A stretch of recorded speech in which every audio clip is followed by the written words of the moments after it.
Hmm. They obviously they can't switch around the 4 and the 5 Phoenix and the Nyx Assassin, but I think they need to pick up two cores here that scale into the late games so they don't run into that same problem they did last time. They do have a little bit more save. Nyx Assassin's able to turn fights around. Puck is able to turn fights around. Phoenix can heal people up with the Sun Ray. Actually saw a very interesting play that ended up winning. God, what was it?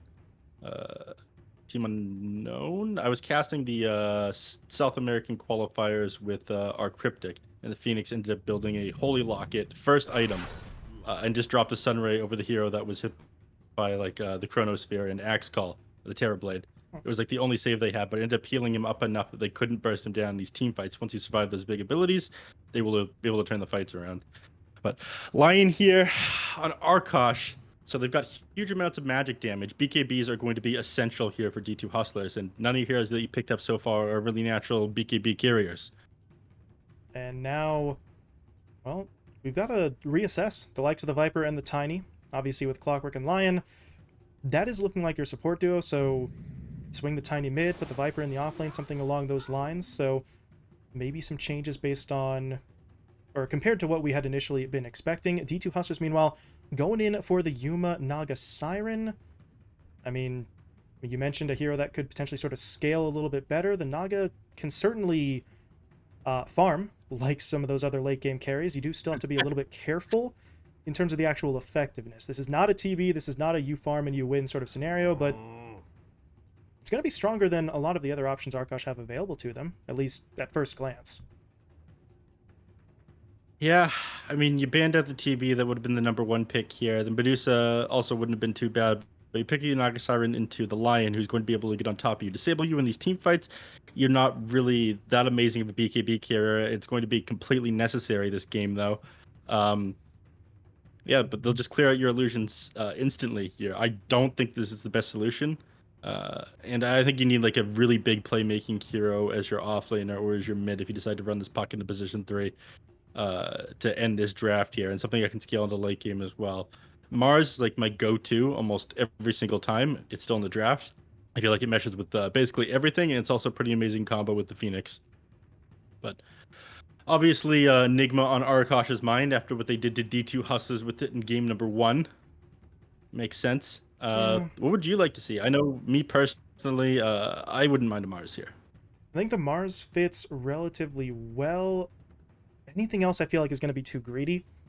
Uh, the Mhm. SK is just a straight up no. Maybe you get away with the Centaur, but then you don't have really any damage coming out from that offlane position. I don't know. Maybe you don't need it, depending on how well the rest of the lineup could play. So you could get in there, you could sort of pop the Stampede, catch Arkosh maybe off guard, especially considering their lineup is not particularly mobile themselves. They are never going to be able to outrun that initiation if the Centaur does go in. So I feel like that's just going to be sort of a straight play. Divine Llama can play the Centaur. I mean, show me an offlaner who can't play Centaur now that I think about it, but it's something that is so maybe sort of bland and so consistent that it actually gives them the strength that they need. But outside of that, I think the Mars really is the best other pick for them in terms of getting that initiation power that they would want. Mhm. I don't think Syndra is the most amazing hero after the recent nerfs to him. The cooldown increase on the Stampede, not just that, but the Sange being nerfed a little bit. Take the Timber Saw on D2 Hustlers, but also the Vanguard being nerfed. So not only did they nerf Centaur, they also nerfed the items that were good on the Centaur, and that's why we've seen him fall off a little bit. Even though at the start of 7.29, he was like the most popular offlaner. But yeah, Timbersaw picked up last here. You're playing against two strength heroes. It'll be quite useful against the Tiny. We also need probably change up what their initial idea was here for whatever they're planning on running in the safe lane. Uh, I don't know what they had in mind here, but they only have 13 seconds to think about it. So if they like massively throw off their plans here with the Timbersaw, they need a quick solution. Yeah, really running down on the time. You don't have time to think this one over anymore. They do go in and okay, they will pick up the Life Stealer. Hmm. Not the best against Timbersaw at the start. He essentially just gets zoned out of the lane. He can throw the Whirling Death onto you again and again. You can't really do any damage to the Timbersaw either. And it's actually going to be Grimlow on the Viper instead of Aoi 2000, which is interesting. Aoi would have been able to maybe zone Divine Lamb on the Timbersaw out of the lane. Position 3 Viper, I'm not sure was the play here, but what can you do, I suppose? Yeah, it feels like the plan shifted a little bit, sort of in that second phase when they picked up the Tiny and the Lion. So maybe the Viper wasn't actually planned to be thrown into that off lane before. I mean, obviously, as you said, he is there now. Grimlow will take the hero, but this, it feels weird for Arkosh. I don't know how better to describe it. I don't know if weird is necessarily bad, but this feels like the kind of draft where Arkosh got about halfway through it and then sort of pivoted to something else at the end, whereas Hustlers feel like their lineup is a little bit more cohesive in terms of what they want to do. They've got some durability, they've got some team fight strength, and they've got the ability to really counter anything Arkosh do. If they push in, you're going to get hit up by multiple abilities. If you try for the Naga Siren, that song is going to be there to just sort of reset everything. So it seems like Arkosh want to play aggressive. I just don't know if they're going to ever actually be able to do so going into the D2 Hustlers lineup. All right. I'm supposed to be the analyst here, man. Come on, give me something to work with. Yo, cut me off, man. I'm just rambling at this point. Nah. I like it. I do think that they're kind of struggle to fight into the Arkosh, sorry, the D2 Hustlers lineup. The songs to reset these fights is a really good point. Like if you somehow get a really good initiation, or you get on top of this Phoenix Egg with like good timing and coordination, you're able to completely change the fight around.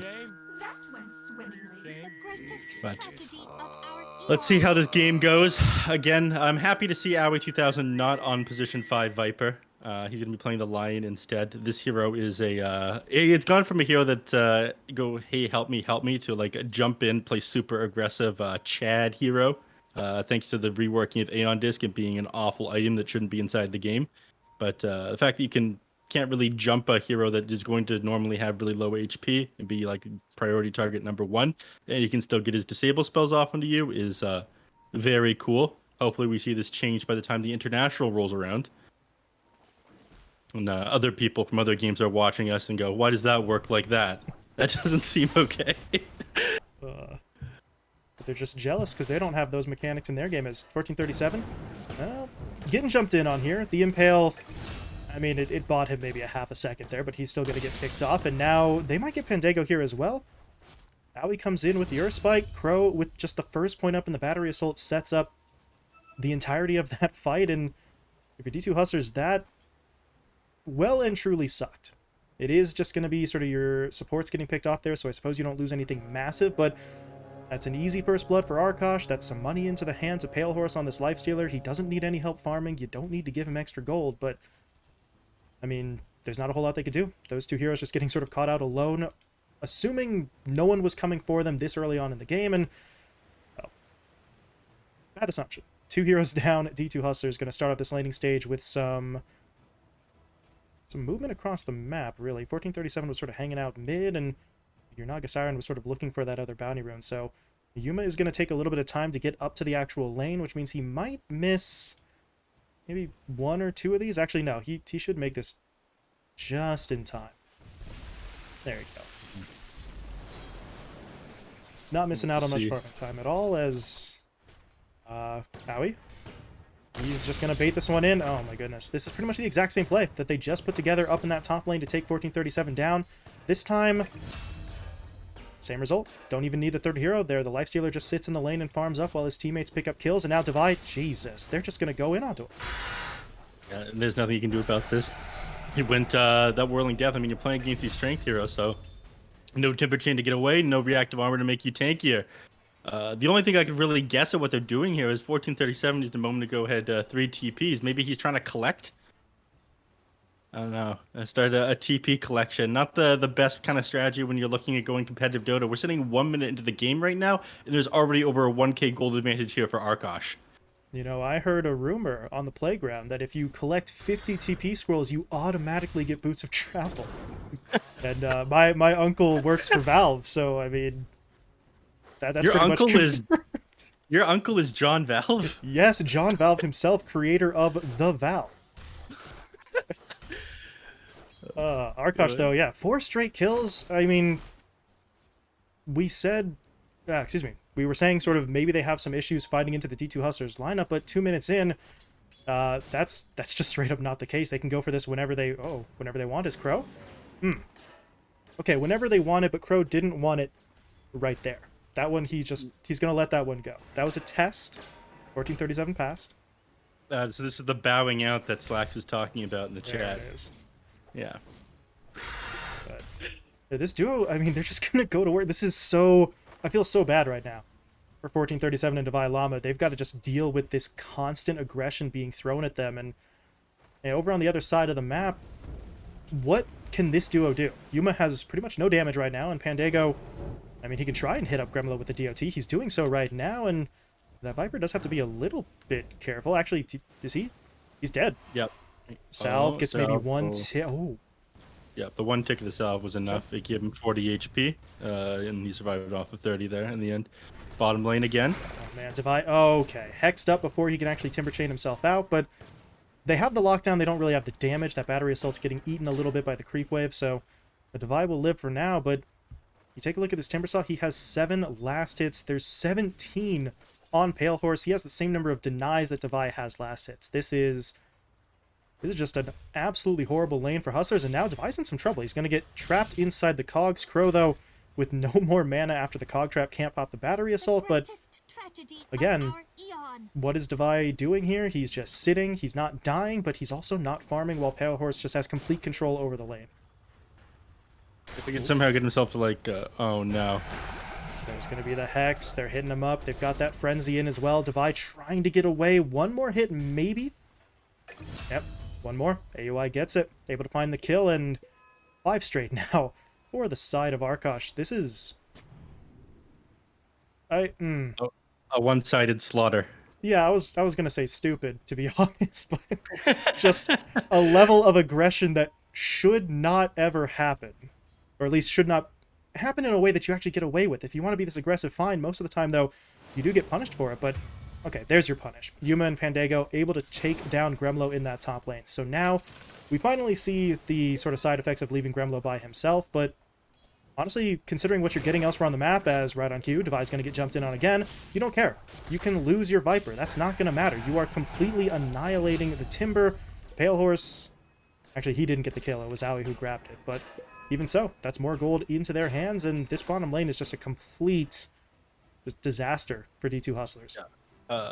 I mean, for reference for everybody who's not paying super close attention, the Nyx Assassin in the bottom lane is currently level 1. The Timber Saw is currently level 2.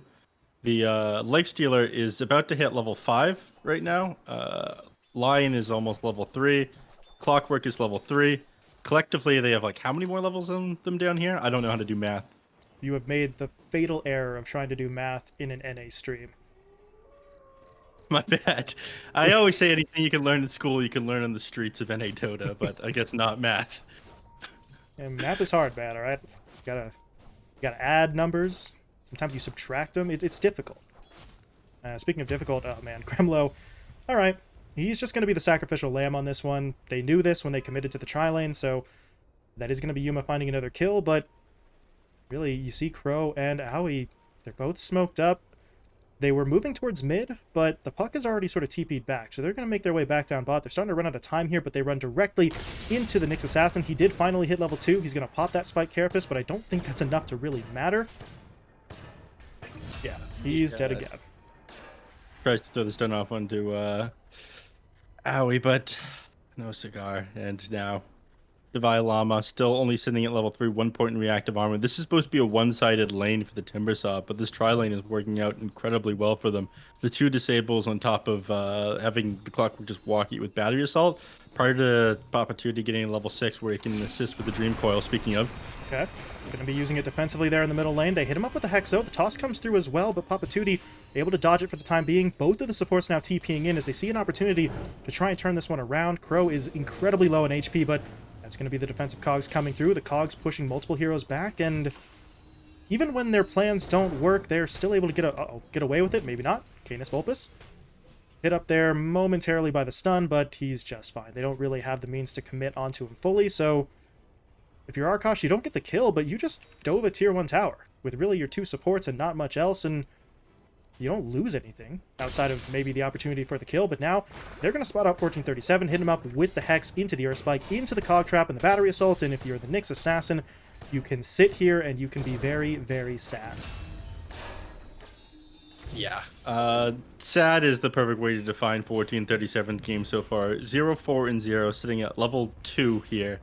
7 minutes into the game. It's just absolutely brutal here, and Arkosh, they might not be done. Crow gets off the trap, and here comes Pale Horse looking for the damage. Devi no longer has the mana to get away. He would have had to pop the Soul Ring, but doesn't have any health either. So Arkosh, they just keep on going. 9 kills in 7.5 minutes. This is not the way that this was really supposed to go based on what we saw initially from the drafts, but this tri-lane is working perfectly. The only deaths that they have are ones that they're unbelievably okay with on Gremlo in the top lane, and well, if you're D2 Hustlers, things are getting a little bit rough. They do take down Crow, though. Papatuti able to get a little bit of revenge for his teammates there. He does have to commit the Dream Coil for it, though, so we're Dream Coiling support Clockworks at the 8-minute mark. That's not ideal, but if you're D2 Hustlers, you have to get kills. Really, anything that you have that you can throw out, you've just got to commit and let it fly at this point. Your options for who you're going to kill are becoming limited as well. Level 6 here on the Viper in the top lane. That's not going to be an easy kill to find with the extra magic resist of his corrosive skin. Bottom lane, Lifestealer is already sitting at level 7, almost 8. He's got a Maelstrom completed. He's going to be farming incredibly quickly. He'll Pale Horse. And 1437 just had to soak up mid XP, not because Papatuti, is low. I mean, he's going back for mana, sure, but you really need XP. You've had such a horrible game on 1437, and he needs this if he wants to have any sort of impact. Again, one of the main things that we talked about in this series is the fact that 1437 normally plays very greedy supports that get lots of XP and gold. This is the opposite of normally where we see him. It's just, I don't know. As you said, he's just not in the position he normally is. We were saying it's unbelievably weird to be shifting things up now of all times in an elimination series in the lower bracket, but unfortunately for 1437, that was the decision that was being made, and so far it's not really working out for him. His teammates, though, did just find a kill on to the Clockwork there, so that's going to be some money into their hands. Papatuti is now finally starting to maybe look a bit more intimidating, I suppose, starting to maneuver his way out of the middle lane. Obviously, as you said before, his options in terms of who he can kill, it's still limited, but you need him to do something. You can't have this Puck just sort of sitting back and playing passively. You already have the Naga Siren sort of filling that role, so Yuma has to sit back and farm, which means the other two cores are going to have to step up, and with the Timber being broke, basically, it's coming down to Papatuti as he does try to push in there. Nice Dream Coil onto Pale Horse, but there's going to be the Rage into the TP. They don't have the damage. If Devi Lama was maybe couple levels higher, maybe he would have had a bit more to work with, but they can't get it. Pale Horse TP's away. He does sort of take some time away from the farming, but not going to be able to take him down, and now 1437. This man's just getting bullied. He's going to get caught out again in the middle lane. Canis Vulpus brings him down, and now is this going to turn into anything? Yuma is TPing in. He doesn't have the mana for the song, though, and that ensnare onto Crow really wasn't going to set anything up. So Arkosh find the kill. They back away. They're up by 2,000 net worth, and the longer this goes on, the more and more control they seem to have. Yeah. I mean, usually at this point, you're positioned for, all right, he got the tome. He's level 5, like, 5 XP from level 6 now? He's smoking up. He's going to look for a kill out for this one. With the Dream Coil and the pure damage here from Vendetta, they might be able to set something up. Did he? Oh, no. 1437's tilted. He messed up passing the Puck's bottle back to him after TPing in from base. It's a rough game. I mean, if there was ever a time to be tilted, you're 1-5 at the 10-minute mark. This would probably be the game that would get to most people, but still trying to make this move. Pops a Vendetta as well as the smoke. They're looking for somebody. They do manage to spot out Crow. The problem is, yeah, Devi Lama ends up getting taken down first. 3-way split on that kill, but now you don't have your Timber here. That was sort of the second half of this pincer maneuver, and now this isn't a pincer. This is just two dudes walking around in the jungle, and they're not really going to have the strength to jump in, especially not onto that Tiny. Canis Vulpus too strong for them to sort of burn through quickly, so that smoke play just sort of breaks apart. They do get the stun onto Gremlo, though, with that Carapace, and this should be a kill for them, as the Dream Coil will be thrown down. Canis wondering, does he want to go in? Not initially, but he is going to make his move now. The hookshot comes in as well from Crow, and they are going to make the move, oh my goodness, onto Papatuti, and it's a delayed initiation, and I think that actually worked to their advantage. If they'd have gone in immediately to try and save Gremlo, D2 Hustlers might have been able to bail out, but in that situation, they didn't think anyone was coming. They start just leisurely falling back onto their own side, and that's when Arkosh make the move. Yeah, that was incredibly well coordinated as well. That ooh. Speaking of well coordinated, Aoi tossed in, gets the Hex, Finger of Death deployed, Pandego taken down, and now 1437, you don't want to be here. He's going to be able to walk away. Nice Carapace there to get Crow off his back, but it's just defensive. 1437 gets away, but there's no way he can turn that fight around. Papatuti was TPing in, but without the Dream Coil, they don't really have the lockdown, so it just feels like there's so many instances here where you can say anything you want about the game, but then that sentence ends with, but there's nothing they can do about it. And what can you do if you're Hustlers? I mean, without the Dream Coil, they literally have to sit here and wait. Mm-hmm.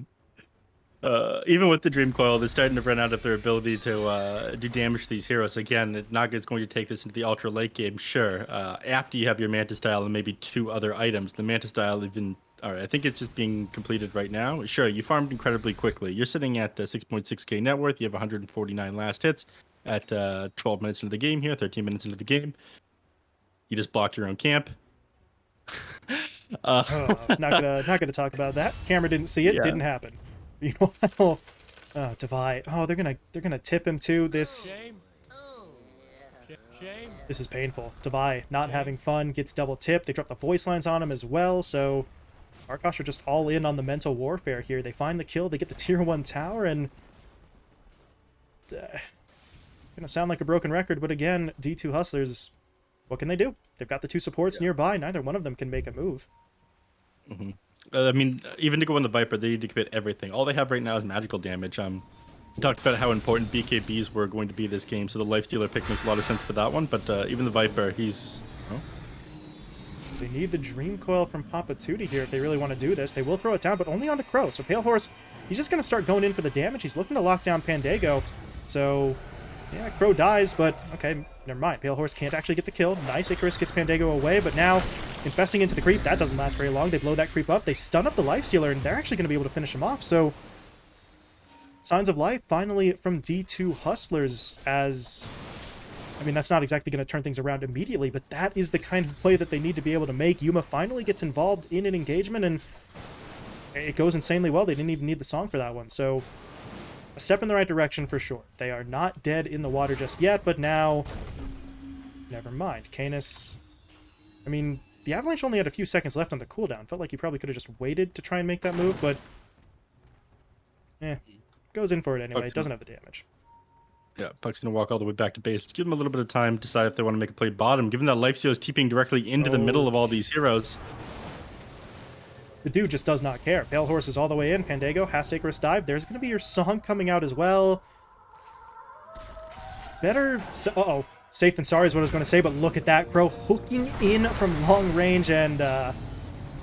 yeah, better safe than sorry doesn't work if you don't actually get out of there. Yuma is dead. Devi is going to try and Timber Chain himself away. Crow, meanwhile, pushing forward with the Battery Assault, not able to hit anyone, but now Papatuti turns around, dropping down the Dream Coil, the Supernova, going on the back line. They're going to be able to take down one. They've got the Lifestealer in an awkward position here as well, but they can't push their way forward. Canis Vulpus, though, sees an opening. He'll jump in. Looking for the Avalanche into the toss. Not enough damage, though. Now he's going to get hit up by that Sun Ray, and he's just got to try to get out, but he's gone too far. Gremlo is pushing in to try and really do something to try and help him, but couldn't save his teammate. They at least isolate Papatuti from the rest of D2 Hustlers, though, so they will bring him down, but, well, they lose their own mid laner in exchange. The 2-for-2 trade there, pretty much even between them in terms of the gold, and all things considered, I feel like an even trade is slightly better for the D2 Hustler side, considering just how far behind they sort of were earlier on.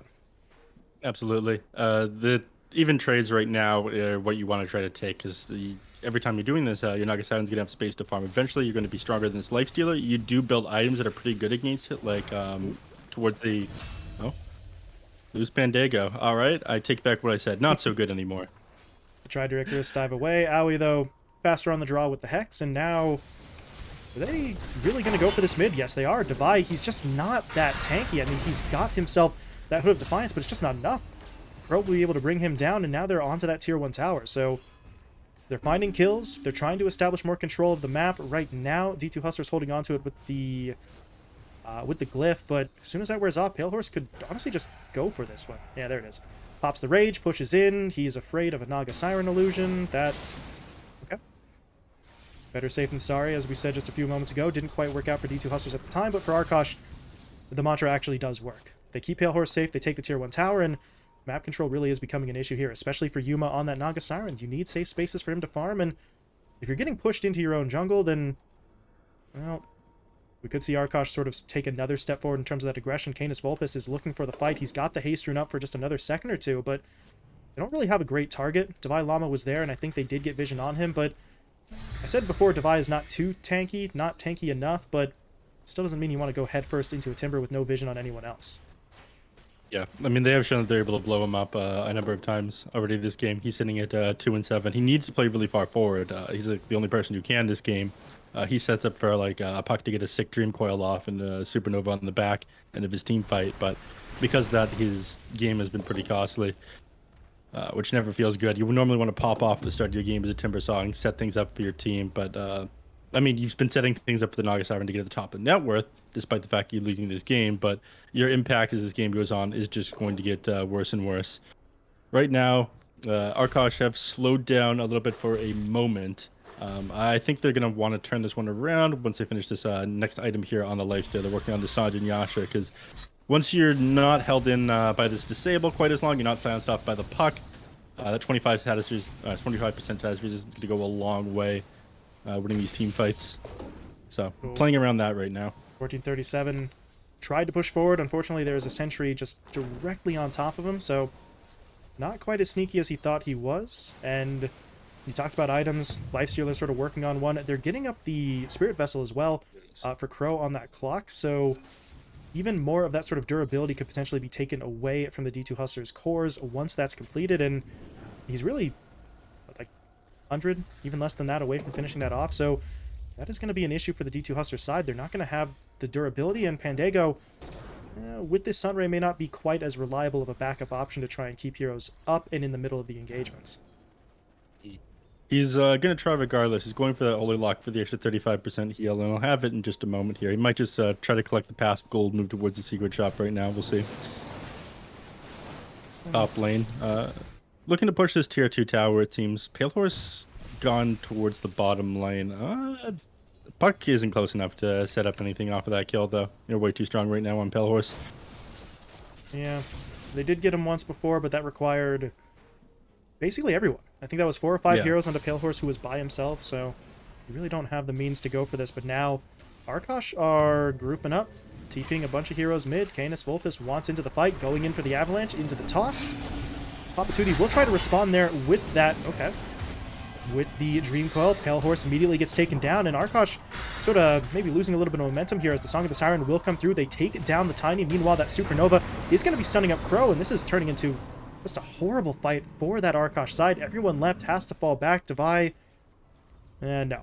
Maybe he could pop the boots and go in, and yeah, that's what they're going to do. The Ensnare comes through. Gremlo going to get locked down, stunned up. His Hood of Defiance did buy a little bit of time, and actually everyone just walked away from that kill. I think they assumed that they had the damage already, and they should have had that one. Gremlo just sort of counting his lucky stars there as he's able to get out, and it's still a teamfight win for D2 Hustlers, but it could have been 4 kills instead of 3 had they not sort of turned around too early on that.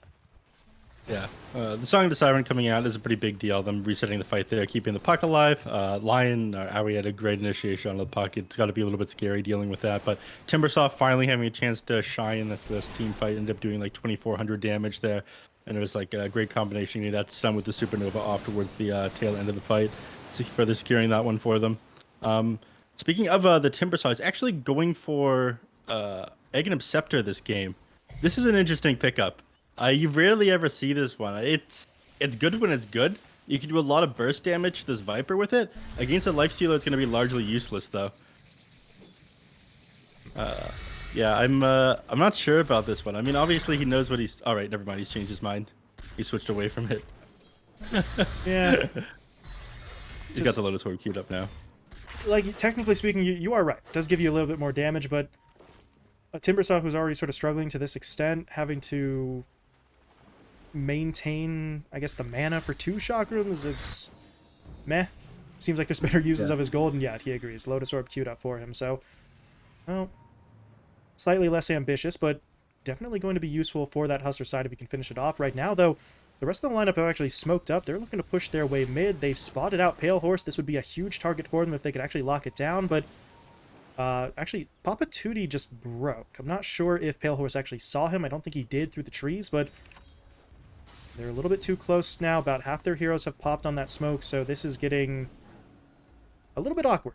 They're sort of losing their window here. They're going to try to rotate down to spot out Gremlo, but Crow had his own smoke pop. They don't see a hero, so they got to know. Yep, Nyx Assassin is there. They hit him up with that dust, and they're going to try for the kill, but there's going to be your Song of the Siren. Pale Horse, though, with the Rage, can continue to push his way forward, at least for a few more seconds, but still not enough. 1437 will survive. Dream Coil will be popped by Papa Tootie.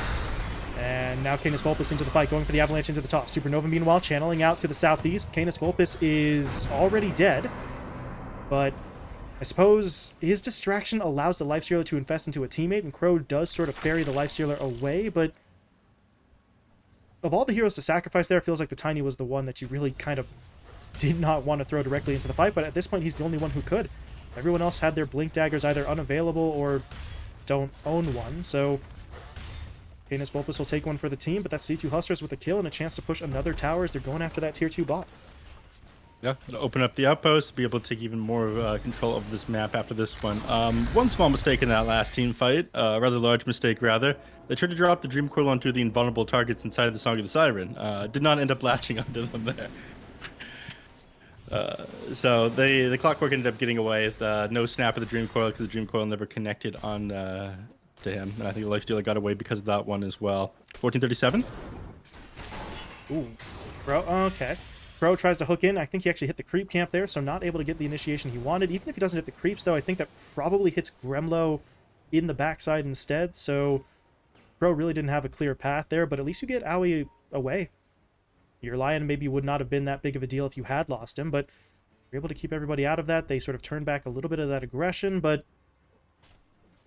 it's one thing to keep your heroes safe. At this point, Arkosh need to try and re-establish control. It's not going to be enough to just sort of hold their opponents at arm's length. They've got to get back into the groove that they were in before when they were finding those pickoffs and really applying that pressure, because right now, I mean, Yuma is still farming. This Naga Siren will not stop. We're getting sort of deeper into the game, 24 minutes in, so we're not really talking late game for quite some time, but no one has slowed this Naga Siren down. Yeah, I mean, you have this one death. That's basically, once you have the Heart of Tarask, it's going to be a little bit too difficult to actually blow up this Naga Siren. You're always going to be able to get the Song of the Siren off, and I don't think that the Lifestealer is going to be able to catch you out. Going into, like, as the game goes on, it's going to get even more difficult for you, because your Aghanim Scepter and or Aghanim's Blessing actually plays quite well against the Lifestealer as it goes through magic immunity, and you can use it on sleeping units. So you just drop it on the Lifestealer when he's in the rage, and you've songed the enemy team, and he just kind of stuck there in place while you kill him, while his team is asleep. Not a lot of fun. Papa Tootie throws down the Dream Coil. His teammates are coming in, but Crow in there first with the hookshot, locking down the Naga Siren. They get the pushback from the Cogs as well, so that does delay whatever Yuma's trying to go for here, but he's not actually committing the song just yet. Trying to hold it as long as he can. He'll throw it out now, though, as they finally realize they've got them exactly where they want them. Supernova channeling out, and Arkosh, I mean, they're not going anywhere. Canis Vulpus will get locked down. Gremlo was at least able to sort of step away, so he doesn't get hit by that Supernova, but he's still going to get tracked down and finished off, and yeah, Arkosh will lose 3 in that fight. Hustlers, I mean, they're just playing this one out perfectly. The execution from them over these last couple of engagements has been exactly where they need it to be, and they are sort of reaping the rewards at this point. They're pushing for the Tier 1 tower, and I think they've got eyes on the Roche Pit as well, as Yuma and Divine Llama are pushing towards it. They are incredibly coordinated with this Song of the Siren usage. The Supernova always coming out afterwards, and now they've got 1437 burrowing into the ground and setting up camp beside the enemy heroes. As soon as that Supernova pops, he throws out the stun afterwards. They're just stunned there for 6 seconds and allows them to do basically anything they want. But it's just going to be the first Roshan, so only ages off of this one. The second one is like the game-changing one where you get Aghanim with a Shard and Cheese as well. Just such a massive like tower swing between the two teams. But now, finally coming in the back of this game, it was looking difficult for a little while, but I think a lot of the recovery from D2 Hustlers here is the fact that Arkosh overextended there in the bottom lane and allowed them to kill this Lifestealer that first time. Now we've seen a rather sizable shift in terms of net worth and experience. D2 Hustlers now... Excuse me. D2 Hustlers now sort of in the lead on both fronts, and potentially looking for a little bit more. Devi is chasing Crow in that top lane, but not actually going to be able to track him down. So Crow should be walking away. Meanwhile, I want to take a look at the Lifestealer. He actually went for the Satanic as his sort of next item here. So that is going to sort of increase his durability rather significantly. I'm not really sure if that's enough. Pale Horse may still have to sort of try and farm up a little bit more. The problem is, every sort of moment that he's taking to farm up, Yuma on the other side is presumably going to get more out of his farming opportunities in comparison. Yeah. The Satanic is very good here, though, because, again, the main thing you want to be able to do is pop your Rage in these team fights. It applies the Dispel to you, so the puck goes into the silence, you pop your Satanic, you pop your Rage afterwards, and then you just go to town on the enemy team. But like you said, it might not be enough. Paladin Sword will help change that, but he sent it back to base. And down in the bottom lane, what's going on here? Papatootie. Okay. He threw down that Dream Coil. Unfortunately, it doesn't do much to keep him alive, as Papatootie will fall. Crow gets taken down in exchange, but now Yuma... Yeah, here's that combo again. Song into Supernova. They've been timing it up perfectly pretty much every fight, and they do get it off here. Gremlo's stunned up, 1437, as you mentioned earlier, in there with that Burrow, popping the Carapace for the stun. And Devi is able to clean up both of those. They take down both Crow and Gremlo, but the loss of Papatootie is going to be a bit unfortunate for them, but they have an opportunity for more as Canis. That's... I mean, realistically speaking, he had no way of knowing. He turns around, he throws out the Avalanche, just hoping to maybe clear through the creep wave and stun up anybody chasing. The problem is the man chasing is the Nyx. Immediately gets hit by that Spike Carapace and would have been better off holding on to the Avalanche and just not going for anything at all. That's greed right there. Ends up getting punished for that one. Nice play there by 1437. Lifestealer did end up making out of that team fight. Slight mistake there by Pandago. He started to dive away from that team fight. I don't think he realized he was going to take it when the Song of the Siren started. So he was actually outside the range of the Lifestealer when that Supernova popped, because he's a little bit further away than he otherwise should have been. But other than that, he's been playing pretty amazing on the Phoenix this game. Just been everywhere his teams needed him to be. Of course, it's a little bit easier to land the Supernovas when the Song is there to sort of set it up, but I mean, the timing has always been there. They've always been in a position to at least stun up sort of one or two heroes, so is it easier? Yes. Is it no effort at all? Absolutely not. Pandago still has to sort of put himself in the right spot, and as we saw before, that last time they weren't quite able to get the Lifestealer because of it, but now they're in onto Gremlo. BKB, though, popped by the Viper, so he's going to be okay. Tier 2 tower, though, well, it's still holding. The backdoor protection kicks in for all of 2 seconds, but a new creep wave arrives, and that tower will still fall. At this point, though, if you're Hustlers, how willing are they to go onto the high ground? Aegis is in your hands for a minute and a half now, but I'm still not sure if you're willing to do it just off the back of the Naga Siren, and now you've got some issues. Pandago's going to get locked down. Canis Vulpus in for the initiation. Aoi locks him down with the Finger of Death, so... Wait, I'm sorry. Aoi is godlike. What in the hell? 9-0 and 4 on the Lion. Okay. Yeah. Okay. You know, when I saw the picture of like all the Arkosh players with like Aoi 2000 at the end of it, I got serious vibes of Star Wars, where, you know, Slack is going, I got myself a new apprentice who is much younger and much more powerful. I mean, Aoi is being corrupted. We said it before. He's sort of turned to the dark side. It is true. 9-0 on this Lion, which, I mean, it's nice looking at it. You know, we can laugh about it. The problem is 9-0 on the Lion doesn't really put him in a great position to win the game. Much. Yeah, it's a hero. Yeah. Cool, you've got 9 kills. What are you doing with that? They are jumping in onto the Timber, though, but guess what? Song of the Siren into the Supernova. It's the 5th time I think we've seen it in this fight, and it's going to be just as effective now as it was back then. Papatootie even in there with that Dream Coil to make sure no one is running away. And Arkosh, they're just going to get completely wiped out here. Both the supports dead. Canis Vulpus down as well, and they've even actually caught out Gremlo, who is trying to TP home, and actually did make it away. Didn't even need the BKB for that one. No further lockdown from either Devi or Papatootie, but even without that kill, that's still 3 going their way, and every single team fight really seems to be going in their favor. Arkosh have just completely lost whatever control they had been previously holding on to. Yeah, the net worth difference is just sloping down in D2 Hustler's way, and they're coming up with more and more solutions to these heroes as the game goes on. That's the Aghanim Scepter I was talking about earlier, so not only going to be effective against the Lifestealer, but also against the Viper, though. Lifestealer is now able to just, when he sees that net on him, if he already has Rage Pop, just pop the Satanic, move out of it. Magic Immunity, Piercing, Disable is very good. Yuma just really doesn't have to care. He can hit anyone, anywhere. Doesn't matter what they've got to defend themselves, so Naga Siren is sort of full send sort of situation as Devi, okay.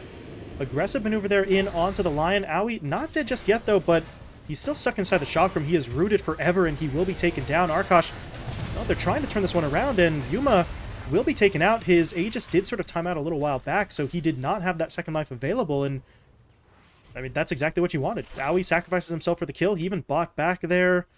Don't think he actually got into a position to go for the finger. Yeah, didn't get to use it, but he's back. They're looking for it. Canis Vulpus pushing forward. The blink is not up for a few more seconds, and do they actually see? No, they don't have detection. They will throw down a sentry there, though. That gets them in onto the Nyx Assassin, but they now realize Papa Duty was just sitting in that tree line, and they will get the far more valuable of those kills. Yep.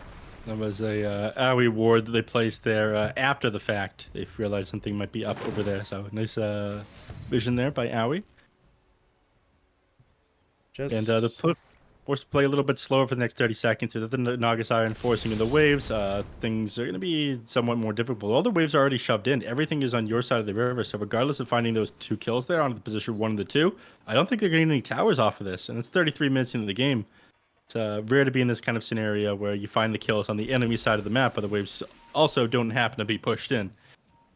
Yeah, just not a lot to be done there. As you mentioned, in terms of the objectives, they're at least finding farm. Pale Horse pushed into the jungle. See him taking a little stack here on those Ancients. So, opportunities for more gold for them, but yeah, map control really just not going to budge. Net worth lead, though, for D2 Hustlers does tick down a little bit. So, if you're Arkosh, baby steps. I mean, the problem with that, though, is if you drag your feet here, you're pushing into the late game, and you're pushing into the late game against a Naga Siren with a lineup that will not scale to that same ability. So, on the one hand, you would think it's okay because you're at least sort of creating more space for yourself. You were able to find some kills, but you're still sort of playing on a timer. If you let it go too late, things are going to get pretty rough as 1437 try to jump in onto Pale Horse. That's going to be a hookshot in from Crow, though, and okay. 1437 will be stunned up and taken down. Yuma, he could have tried for the song, but song to save just the Nyx Assassin probably doesn't feel too great considering the cooldown, so Yuma's just going to let that one go, and the Nyx Assassin will be sacrificed again. Dying several times in a row here. Not great. He is working on the Aeon Disc that'll save him from those like huge initiations there, but I think that he really thought that his team would like react to that one a little bit fast. They'd be able to turn that one around and get the kill. But I think Yuma made the right judgment call not completing the Song of the Siren. Because you use that big cooldown like that, the situation goes from bad to worse. It's basically been the only way they win these big team fights, right? It's Song of Siren to the Supernova every single time. You waste one of those cooldowns, suddenly the game starts to go in the other team's favor. But now, playing close to the Roche Pit here, another 20 seconds till it's up, which is just perfect for D2 Hustlers. They still have Nyx Assassin back up for that one. And again, they take these team fights in areas where they're forced to defend on Arkosh very well. And Pandago was able to get that Aeon Disc up and running, so he's not going to be quite as easy for Pale Horse to sort of jump in onto, although for the Lifestealer, the MKB was recently finished off, so he's got attack speed, he's got more damage, he's got the ability to go through the evasion, which the Phoenix doesn't have, but still going to be useful against some of the other core heroes here. As D2 Hustlers, okay. 4-man smoke. 1437, not in the smoke, but he's got Vendetta, so Invis up on himself as they look to push their way forward, but unless they go directly mid, I don't really think they're going to see much of anything, but they do get that vision down. Canis Vulpus was sort of standing in front, but they don't want that one. Gremlo's now coming up as well. They do connect with the ensnare, but Force Staff going to create a little bit of separation. Gremlo will now pop the BKB, and this is... I don't actually know if this is turning into a full-on fight or not. They're sort of pushing their way forward. Devi is going to go in for it. Pandago, though, did manage to get off that Supernova, but they are sort of burning their way through it. Supernova taken down. The egg will fall before it can go off. Devi Lama now doesn't have a whole lot of HP. He's going to be sort of forced to fall back, and Yuma actually has to pop that ult defensively. First time we've seen it this game really used to bail D2 Hustlers out rather than let them go in. And because the one time the Supernova doesn't actually go off, they take it down because the Song of the Siren isn't there to set it up. Lifestealer inside is Rage with a lot of attack speed, blowing that one up incredibly quickly. And now it's going to allow them to take the Roche on here. So it's going to be Aegis Chief's Refresher Chart going the opposite way here, diving a little bit too far on D2 Hustlers. And Yep, punished for it. I guess the overconfidence of winning these last couple of team fights when they've had all 5 heroes made them forget, all right, the only reason we won these team fights is because of that supernova combination. Right. I mean, I don't know. Maybe they get it in their head that we weren't They're winning strong. because of it. We were just winning and we happened to be hitting the combo at the same time. But no, you really need You're to hit winning because both. of it. And if you don't, that's what happens. So, Aegis up on the Lifestealer.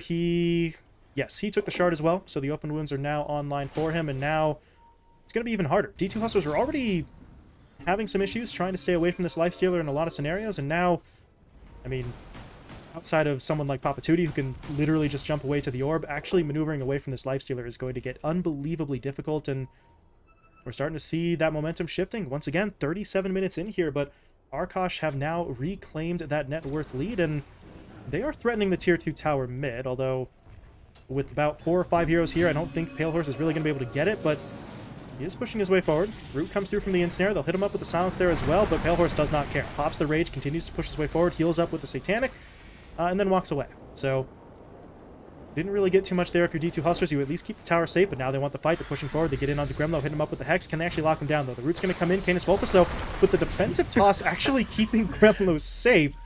I'm not really sure if that was the intention, but it works out. I don't think that was defensive toss. Either way, Gremlo lives. They're going to go for the song into that Supernova. Oh, no. This is not... Oh, wait, no, hold up. They didn't do... They got the timing wrong. Canis Vulpus, he's into the fight. They've got... Oh, no, they've got Yuma completely, really isolated. No one else is here to help him. Yuma's just straight up dead. Oh, no. Pale Horse does end up losing his Aegis, so they at least get through him once. But yeah, Yuma, he's going to try to buy back in. But at this point, it feels like this is too late. He can't join his teammates in time. They're just going to be losing people here. As Divide does fly through, he's able to take down both Gremlo and Crow, but... they're just on the retreat. Papa Tootie's going to TP himself out. No, he's not. Earth Spike's there from AUI into the finger. Remember before we were saying, hey, they kind of need that song into Supernova. Turns out, every once in a while, we do know what we're talking about. They mess up the timing on that, and the whole fight just blows up in their face. That was a symphony of bad button pressing there by not just one team, but both. I mean, they messed up the Burrow Strike into the Impale coming out. It was too early. The Supernova ended up popping a little bit too early, didn't cancel the song. And then we saw a hook shot onto... Crow threw out a hook shot onto his teammates. It didn't go anywhere as well. There's like 2 people in front of him as well. It wasn't even close. Oh, no. Mistakes on all sides, but if you're Arkosh, your mistakes were... lesser. Yeah, your mistakes are whatever. D2 Hustlers' mistakes are, Jesus, how did you make that mistake?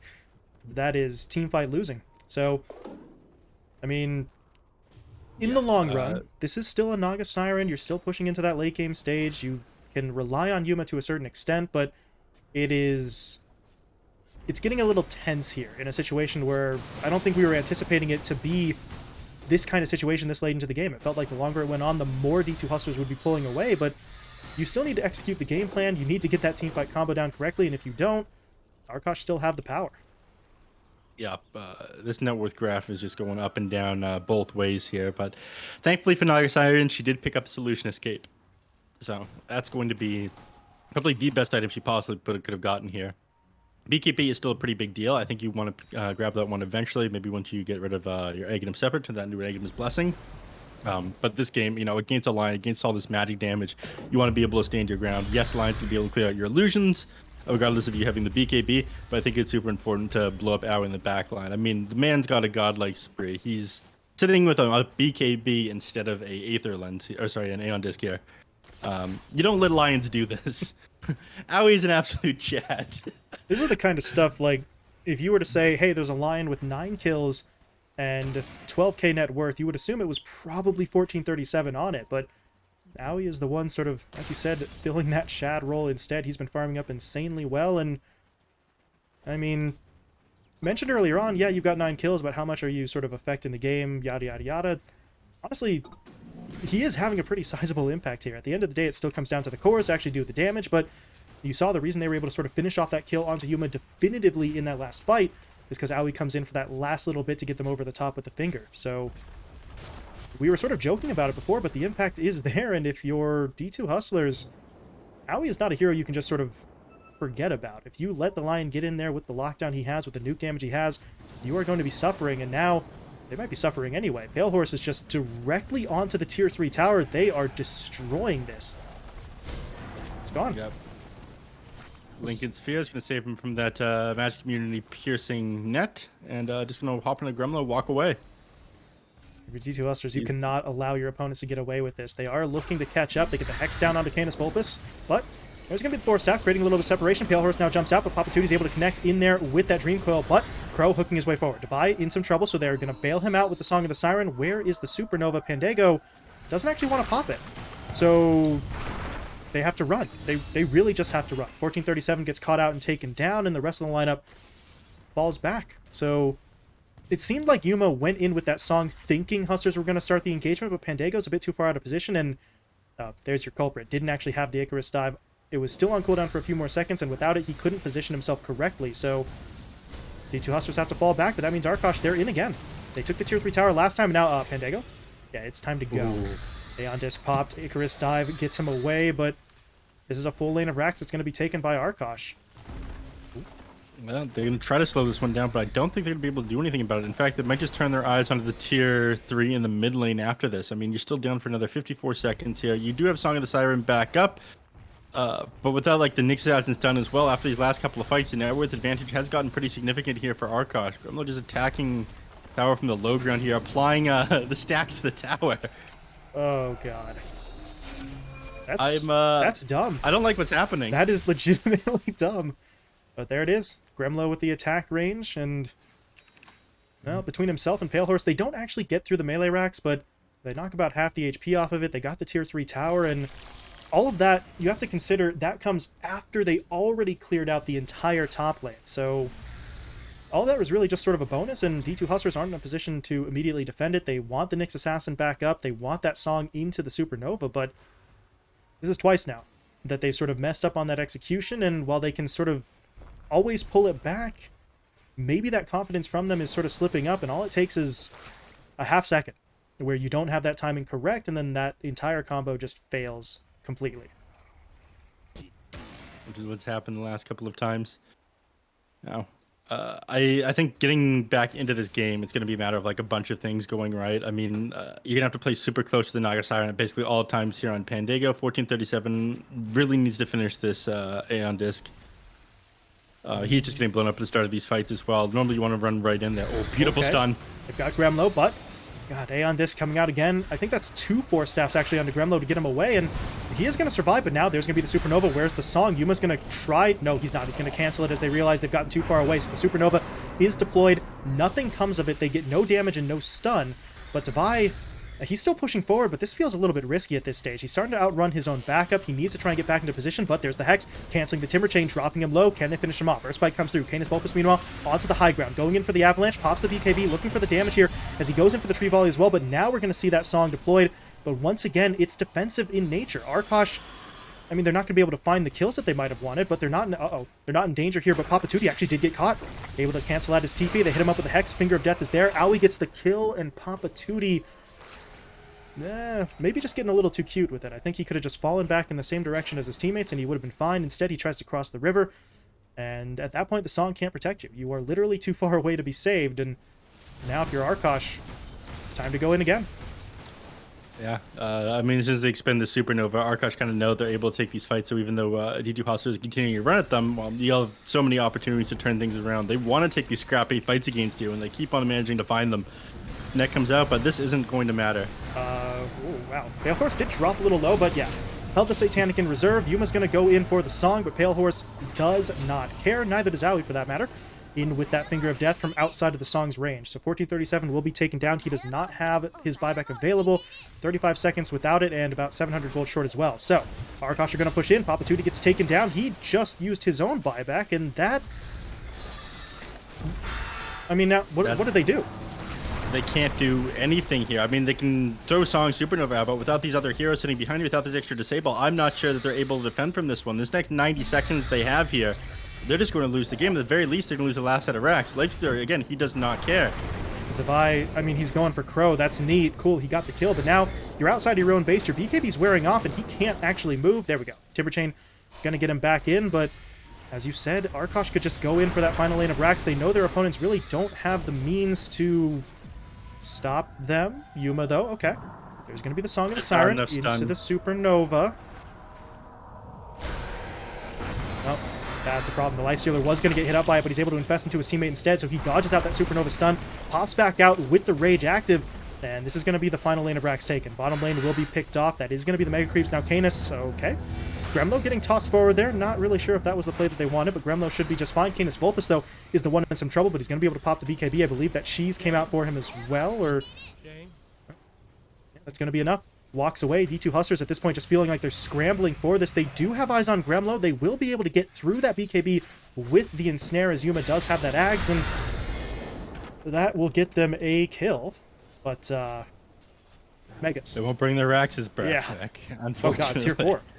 Tier 4 is just... Yeah. Is it just dead? These creeps are just going to hack away at it. Nobody's here to guard it. Gone. Wow. And they're going to play super far forward here. Probably keep them locked into the base. Not give them a chance to exit and find any sort of extra farm inside the jungle right now.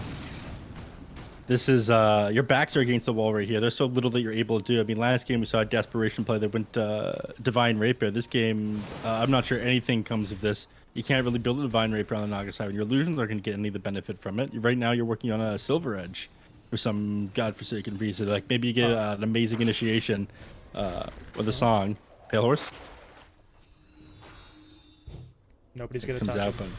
but Walks no. away. Trickster Cloak keeps him fine. And yeah, D2 Hustlers, as you said, they're in that desperation mode, but what do they try? What can they build? As you mentioned, Naga, you don't get Rapier. That's just not going to be the play. The Silver Edge doesn't feel like it's going to be impactful enough. Papa Tootie, meanwhile, he's going for an Aeon Disc. That's going to help keep him alive, but it doesn't do them much good in terms of winning the fights. So their options are just so extremely limited here. Really, the only thing that they can do is try and actually hit that song into the Supernova combo at the start of the fight. They did technically get it off there in that previous engagement. By that point, they've already lost 1 or 2 heroes, and they're all sort of on the retreat. So if they can initiate in with it, maybe that makes enough of a difference. But it really just feels like they're down to really their final attempt here. If they can't win this next fight, it's pretty much over.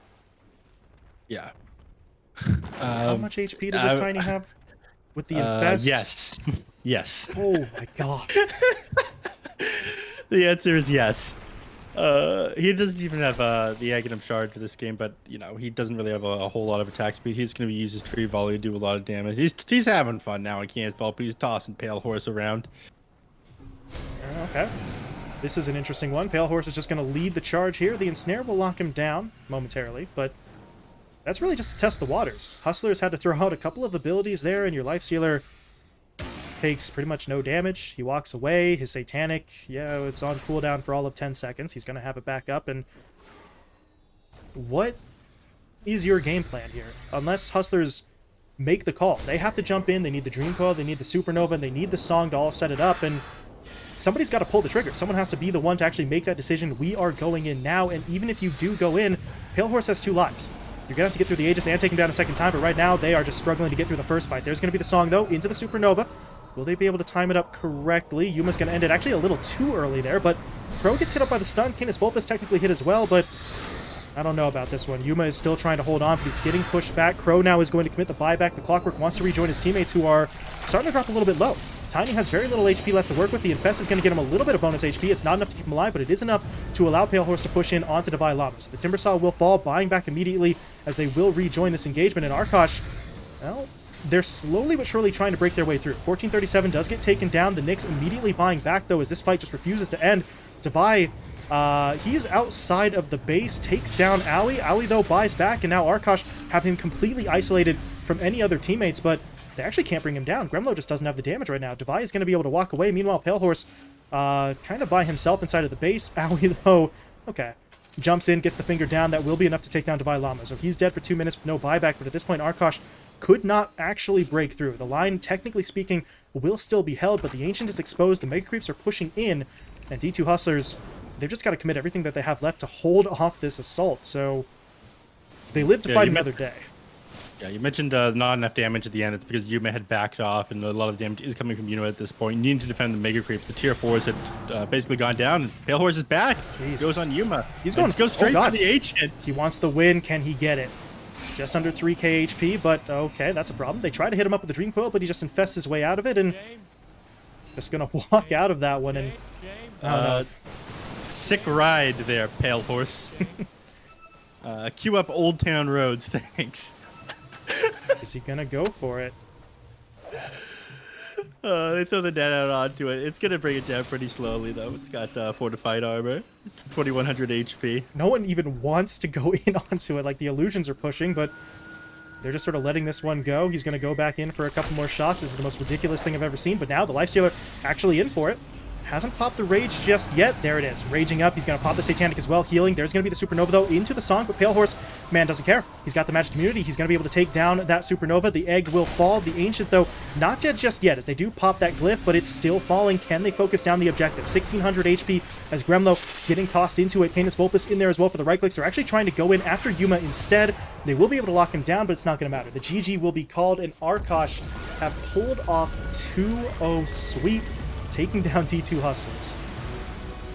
Not what I was expecting when I signed on for this one. I'm going to be honest with you. I'm not a fan of Arkosh here, but Aoi 2000 managing to lead him to victory. I'm not sure what... if we take a look at this Lions town, I'm not sure what Slacks did to convince Aoi. Again, I think maybe he kidnapped his dog or something like that. But this guy had an incredible game. Sitting at like 9-1 at like 20-something minutes into the game. He ends this on 13-3 and 13 on this Lion. He had carried his team on his back. Sure, Pale Horse did an amazing job, but the amount of impact this guy had as a position 5 player is absolutely insane in this game number 2. Yes, I do want to attribute some of this to the like misplays. They had some like great plays in D2 Hustlers. Managed to turn the game around with these Song of Siren and like Supernova combinations, but my God, did Aoi look clean this game. Just let me just paint a picture for you. Right? Yeah, go ahead. 52-minute game, 52 minutes 36 seconds if you want to get technical about it. But a 52-minute game. There's a Naga Siren on one of the 2 teams. There's a Lifestealer on the other side of the team. The highest kill count in the game is a position 5 Lion. Explain that. Make that make any sense whatsoever outside of just it's Aoi doing Aoi things. I mean, you have a Naga Siren, you've got so many heroes in here who should be the ones sort of racking up those kills. Instead, it was the Lion. He was aggressive as all hell with Crow in the early stages. That accounted for a lot of those kills, but he maintained a level of relevance in this match that should not be allowed for a hero in his position. Maybe Slacks is right. Maybe Arkosh was trying to bow out, but Aoi says no when he overpowers the entire team of Arkosh. You don't mess with a man with authority like that. Just like, hey, listen, so Aoi, so we're just gonna lose this series, all right? Because, you know, we're a meme team. It wouldn't be fair to them. And I was just like, no, you sit down, you shut up, and you win this Dota game. And if he has to drag his team across the finish line kicking and screaming, he'll do it as Arkosh win it. I mean, okay, at this point... okay, here we go. Neph, I'm sorry, I have to do it. At this point, we have to start taking Arkosh seriously. All right. There we go. I'm already having to eat Bulba's hat. I already have to eat Bulba's hat after what I said last season. I said they make Division 1. Now there's a shot of them making TI. I do have to say I'm sorry to D2 Hustlers. You know, the road to TI is now over for them. And this is truly the most cursed timeline. Yep. Darkest timeline. I think I can hear Slacks laughing from here. Technically speaking, I think I'm in the same state as him, but it's still... Yeah, he's loud. Quite loud. He's loud. So loud. But congratulations to Arkosh. I well and truly did not think... Not that they couldn't do it, but I didn't think they were going to try to do it. To be fair, Slacks made that sort of comment earlier, as you said, sort of bowing out at this point after winning game 1, but why bow out? You have a chance to make it to TI here at this point if you can keep this run going. So Arkosh do it. 2-0 sweep. They move on to that next round. D2 Hustlers, unfortunately, commiserations to them. Their run here will come to an end. But I'm not entirely sure if I fully processed this mentally yet, Neph. Arkosh are just blasting their way through everyone that they've come up against, outside of obviously 4 Zoomers, but even in that series, they took a game away from them. So it's all fun in games up to a certain point, but Arkosh right now actually just beating up on people. And I think continuing onward, things aren't going to be easy for them because they have to play the loser of Undying versus Black and Yellow. Now, let me explain to you something about Black and Yellow real quick. For anyone not familiar about the lore, they will stay inside this tournament as long as they have to, just to eliminate Eternal Envy. Now, if Eternal Envy makes the Grand Finals, Black and Yellow will be there. If they make it to Grand Finals TI, Black and Yellow will beat them just to beat them out. They're not interested in winning these qualifiers. They simply want to eliminate Envy.